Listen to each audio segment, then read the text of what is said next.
Salut les voyageurs, moi c'est Manon de Manostralia et je suis très contente de vous retrouver aujourd'hui sur ma chaîne YouTube pour vous parler de mon expérience en tant que jeune fille au pair en Australie et plus précisément à Sydney.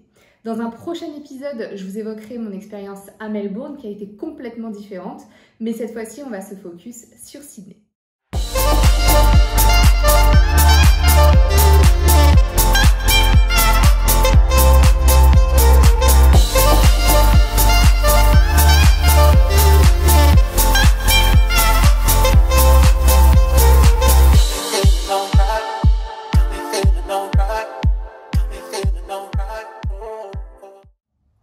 Alors si vous êtes prêts, eh ben écoutez, c'est parti. Je n'ai absolument rien préparé, ce sera encore une fois un storytelling, donc tout ce qui va me passer par la tête, je vais vous le raconter et je vais essayer de démarrer par le début. Donc, je suis arrivée en Australie en septembre 2015 avec le projet d'apprendre l'anglais, de découvrir le pays, de découvrir une nouvelle culture, mais pas spécialement de devenir jeune fille au pair, voire même pas du tout en fait, c'était pas du tout dans mes plans à la base. J'ai commencé par des cours d'anglais, 4 semaines de cours d'anglais sur Sydney, puis ensuite ma famille, mon père et mon petit frère sont venus me rendre visite. On a fait un road trip sur la côte est de l'Australie et après que leur séjour soit fini, mon père il me dit « mais tu vas faire quoi maintenant ?» Donc je lui dis « je retourne à Sydney ». « Ok, mais pour faire quoi à Sydney ?» Je vais chercher du boulot et il n'était pas très serein en fait. Parce que mes parents, ils m'ont grave encouragée dans mon aventure, ça c'est clair et net, mais ils pensaient que j'avais un projet concis et précis. Et ils ne pensaient pas du tout qu'en fait j'allais un peu à l'arrache quoi finalement. Bon, j'avoue, j'avais un peu caché la vérité. Et donc du coup, il m'a dit « ok, tu retournes à Sydney pour faire quoi ? Pourquoi est-ce que tu ne serais pas fille au pair ?» Donc je pense que de son côté, mon père avait regardé un petit peu sur Google et il avait vu qu'en Australie, le job de fille au pair, ça se trouvait assez facilement et que c'était bien pratique. Puisque il m'a sorti toute sa liste des arguments, il m'a dit tu seras nourrie, logée, blanchie, tu vas apprendre l'anglais, tu vas peut-être te retrouver dans des familles archi riches. Enfin, bref, il m'a saucé quoi. Donc quand je suis rentrée quand je suis rentrée à Sydney, je me suis dit ok vas-y on va chercher une famille. Donc, j'ai d'abord contacté des agences de placement d'au pair. Et je pense que c'est par là aussi que vous avez démarré si vous souhaitez devenir au pair. Sauf que ça n'a pas été très concluant. J'ai eu plusieurs rendez-vous avec des gérantes ou des managers de ces agences, parce que j'en ai vu 2 ou 3. Et je sais pas, il n'y a pas eu le feeling. Ils m'ont présenté des familles, d'abord des familles sur papier. Après, il fallait monter tout un dossier, sachant que moi, je n'ai absolument aucune expérience dans la garde d'enfants. Je n'ai pas de BAFA, je n'ai pas gardé des cousins, des cousines, j'ai juste un petit frère que j'ai gardé de temps en temps et encore.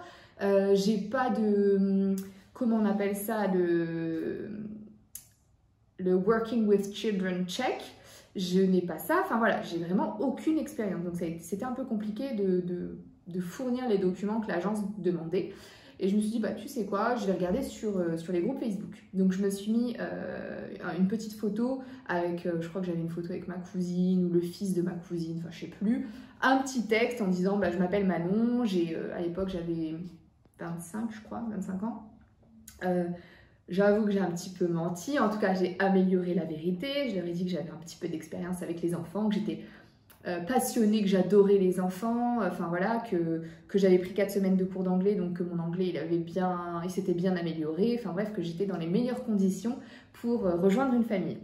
Et là, ça a cartonné, franchement les groupes Facebook, ça a cartonné, j'ai reçu, je sais pas moi, des 20-30 messages privés de familles qui me contactaient en me disant écoute, nous on recherche une jeune fille au pair, surtout une française, on voudrait que tu parles français aux enfants. Enfin, j'ai vraiment eu plusieurs profils en fait. Et jusqu'à ce que je me décide d'aller rendre visite à 2 ou 3 familles. Et il y en a une avec laquelle ça a vraiment bien matché, c'était une famille qui était dans la banlieue de Sydney, super belle maison. Moi j'avais du coup ma petite maisonnette au bout du jardin. Alors pour la cuisine il fallait que je rentre dans la grande maison, mais sinon j'avais vraiment genre ma chambre, ma salle de bain, enfin voilà, c'était vraiment une petite maison, un petit studio on va dire. Et le loyer, et l'argent de poche, c'était 300 $ par semaine et j'avais aussi une carte de bus et un forfait téléphonique qui était offert par la famille. Donc moi, je trouvais que c'était super bien, je me dis franchement, bon plan. Donc j'ai accepté cette offre et j'ai démarré peu de temps après. J'ai juste signé un petit contrat de 4-5 pages parce que le papa était hyper carré. Franchement, alors autant la maman, c'était un peu à l'arrache, mais alors le papa, c'était un stressé de la life, mais j'avais jamais vu ça. Incroyable. Donc ouais, franchement, il avait même peur de ses enfants, alors que les enfants, la petite, elle avait 3 ans, et le petit, il venait de naître pratiquement, il avait 8-9 mois, quelque chose comme ça. Donc j'ai démarré assez rapidement, enfin je pense qu'entre le jour où je me suis décidée à trouver une famille et le jour où j'ai trouvé ma famille, il y a peut-être eu 3 semaines qui se sont écoulées, enfin ça a été vraiment très rapide. Et au début, petite anecdote, donc j'arrive dans la famille et en fait la maman elle revenait d'un road trip en Europe, donc elle avait grave le décalage horaire, elle était jet laguée comme on dit. Et donc le papa il m'a dit oui, ma femme elle est KO, il va falloir vraiment que tu t'occupes des enfants à fond et tout ça.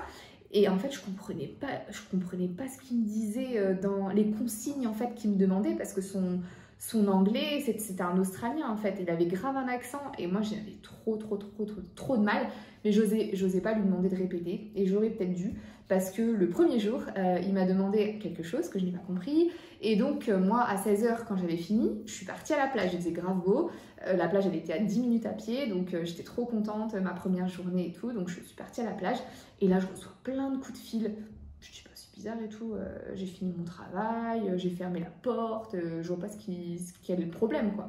Et lui, il était rentré du taf en plus, donc voilà, la maman, elle dormait, enfin, elle se remettait du décalage horaire, mais elle était dans sa chambre, donc ils n'avaient pas besoin de moi. Et en fait, comme je le disais dans une précédente vidéo, vu que mon anglais n'était pas hyper développé, je laissais toujours les gens me laisser un message vocal sur ma messagerie, j'écoutais leur message et ensuite, si je comprenais, je rappelais.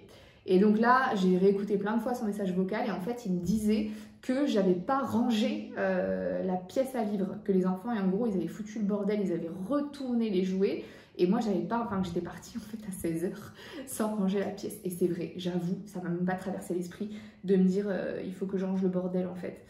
Parce que pour moi, jeune fille au père, c'était jouer avec les enfants, mais pas ramasser la merde, quoi.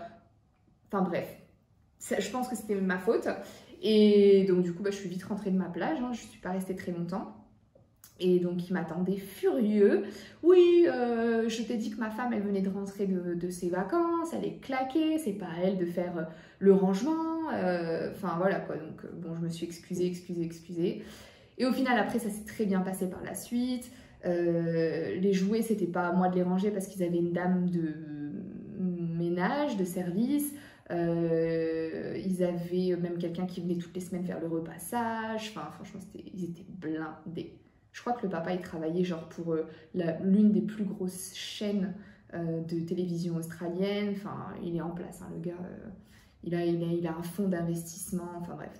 Ça me fait halluciner parce que la mère, elle travaillait pas et elle était là, mais tous les jours, elle était là, dans la maison, sauf de temps en temps parce qu'elle faisait partie d'une association qui travaille avec l'opéra de Sydney, enfin, les ballets, la danse, là, vous savez, la danse classique, enfin bref, elle fait partie d'une association, donc de temps en temps, elle avait des réunions avec cet asso, où elle allait aussi pas mal de fois dans la semaine faire du yoga ou faire de la marche, mais vraiment, c'était vraiment la famille australienne blindax, quoi, genre, c'était un truc de fou, maintenant que j'y repense, incroyable.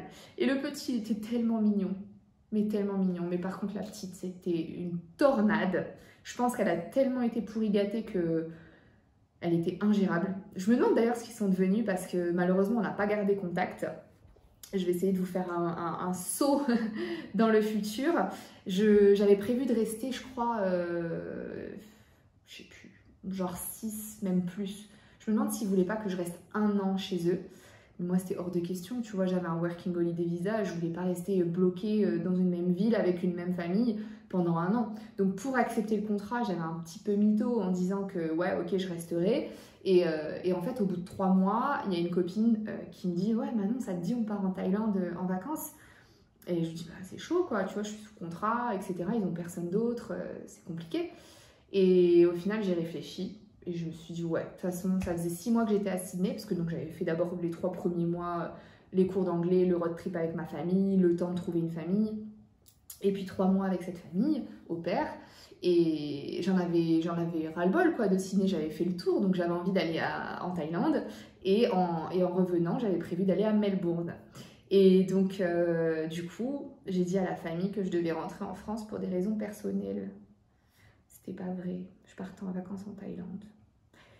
Bon, et malheureusement, donc au début ils m'ont cru, hein, ils m'ont dit ah bah ok, désolé, tout ça, je sais pas ce qui se passe dans ta famille, mais désolé, j'espère que tout va bien se passer. Et en fait, j'ai mis des photos sur Instagram et la maman, bah, elle l'a vu. Donc du coup, elle m'a envoyé un screenshot de la photo de moi en Thaïlande et elle a mis en objet du mail hypocrite. Ah non, dishonest, donc genre malhonnête. J'étais trop gênée. Je savais plus quoi faire, bon j'ai pas répondu hein, bien évidemment. Donc après j'étais plus jeune, je pense que maintenant je crois pas que je le referai, je pense que je dirais sincèrement, bah voilà, en fait la vérité je pense que finalement elle l'aurait compris si je lui avais dit bah écoutez, moi je suis jeune, je suis là que pour 1 an, même pas en plus, dis-moi, j'ai pas envie de rester à Sydney toute mon expérience, tout mon working holiday, j'ai envie de visiter, je pensais au début que j'allais rester avec vous, mais au final... je me rends compte que c'est pas forcément quelque chose qui me plaît plus que ça, quoi. Et c'est tout. Et puis en plus, bah, des jeunes filles au pair, je crois qu'en 2 jours, elle m'avait remplacée. Hein. C'était pas compliqué à trouver. Donc, voilà un petit peu pour mon histoire de jeune fille au pair. Mes missions dans cette famille étaient complètement différentes des missions que j'ai eues dans la 2e famille à Melbourne. Donc juste pour récapituler, mes missions dans cette famille, c'était de jouer avec les enfants, de parler français aux enfants, surtout à la petite fille qui avait 3 ans, de les amener au parc, mais vraiment c'était que de temps en temps parce que je vous dis, la maman, elle était tout le temps là, quoi. Et du coup, c'était un peu compliqué pour moi de gérer ça parce que forcément, si leur maman est dans la même maison que moi, inconnue, bah, ils ont envie de passer du temps avec leur maman plutôt que de rester avec une inconnue. Donc c'est vrai que j'avais du mal à capter leur attention et vu que j'avais jamais travaillé avec les enfants, bah je savais pas trop quoi leur faire quoi. Donc le petit de 8-9 mois, bah, tu peux pas trop jouer avec, c'était plutôt des dodos, il fallait que j'aille l'endormir, que je change les couches. Ça par contre c'était une grande nouvelle pour moi, une grande nouveauté. Mais bon, ça m'a plu et franchement il faut dire qu'il était tellement mignon ce petit. Incroyable. Et la petite, bah, c'était ouais, voilà, faire des jeux, etc. Je ne devais pas cuisiner. J'avais mon studio, j'étais payée 300 $ la semaine. Enfin, c'était plutôt un bon plan. C'est juste que moi, j'avais envie d'ailleurs et que j'ai décidé d'arrêter. Voilà, j'espère que cette petite storytelling vous aura plu. Si vous avez des questions sur le job de jeune fille au pair, laissez-moi un petit commentaire. Moi, je vais réagir sur Instagram. Je pense que je vous ferai un live après avoir diffusé cette vidéo sur YouTube, pardon, pour qu'on puisse échanger de vive voix parce que j'ai sûrement oublié plein de choses et c'est souvent quand vous me posez des questions que je me dis « Ah oui, c'est vrai, j'ai oublié de parler de ça, ça, ça ou ça. »